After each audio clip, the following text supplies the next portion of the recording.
Hello, welcome to Brighten Your Corner Ministry. My name is Cindy Ann Lewis Walcott, and we are studying life lessons from the Holy Bible.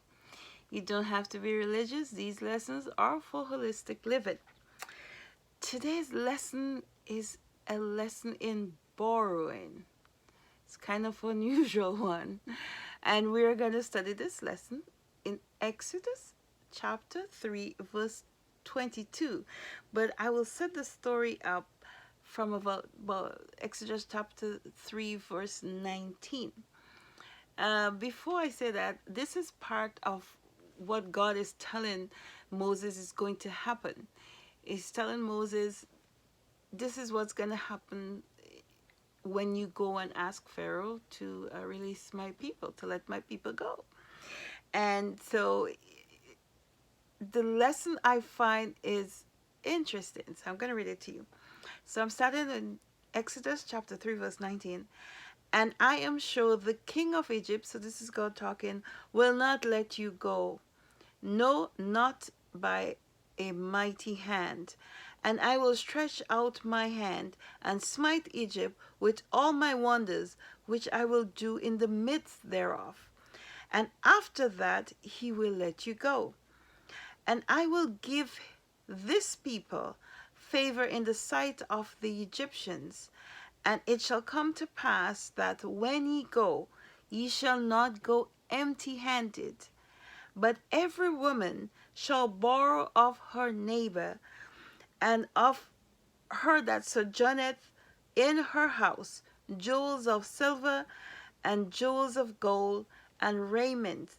And ye shall put them upon your sons and upon your daughters, and ye shall spoil the Egyptians. I think this lesson is telling it says borrow, but basically I think God is saying that because they've been oppressed, maybe they haven't been paid for the work they've done, they're going to get something to go with. They wouldn't leave Egypt as beggars or as slaves in tarted clothes and so on. They're going to live in fine style. And there are lessons in the Bible that has to do with borrowing. We're going to see more lessons to do with borrowing. And usually the lessons to do with borrowing always had something to do with a business transaction or some sort of an investment. Well, I guess here it's an investment in human capital, in their parents, in how they look and how they're going to live. They're going to live that place looking well, with confidence. Their self-esteem is going to be right up. They're going to march out today as one people looking really good, not living there tired and worn and in tarted clothes. And so I think the concept of borrowing here is to borrow to improve yourself. So it's for borrowing for an improvement.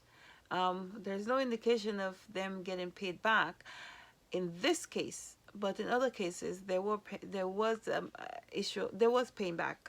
They got the people that lent got repaid. In this case, they're not going to get it back, and I think it's because they've earned it. So they've been making money and making these Egyptians wealthy, and they were getting nothing in return. So God's saying, go out and borrow. People are going to lend you if they have enough to lend. They're not going to lend you if they only have one, if they only have, except they're very, very generous.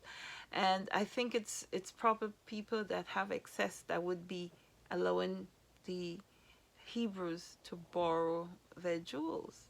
Because if you don't have many, you wouldn't be like, what is it? Why do they want to borrow my, my earrings and my necklace? It's the only pair I have. I have to wear them today or tomorrow. So I think they're going to be borrowing from the people that they've made money for, the people that they've made rich. That's my opinion.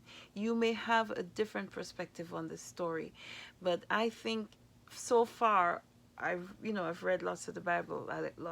I'm way ahead, but now I come back to do these studies, and every time I've seen borrowing so far in the Bible had to do with a transaction of making a person better off, in a better place. Now, my great grand aunts and them always used to say, and my grandfather used to say, borrowing is not a good thing, and if you're going to borrow, be prepared to pay two back, because you're going to pay. If you damage the thing you borrowed, you're going to have to buy it back, and you're going to have to buy one for yourself now. So in growing up, we're taught borrowing is not a good thing. So we will see here in the Bible that whenever somebody borrowed, it was to advance themselves. It wasn't just borrowing for the sake of not going out there and getting one yourself, or just always borrowing the person's thing because you don't because it's there. It was borrowing for a specific reason. I remember once, as a young kid, in the West Indies, in Grenada particularly, and I'm from a village called, I was born in Beverland, and we call it the Ledig community. And we used to get fire, borrow fire, or go, your parents would say, oh, can you go borrow some fire from Papi James or something like, oh, can you go get some fire from Papi James?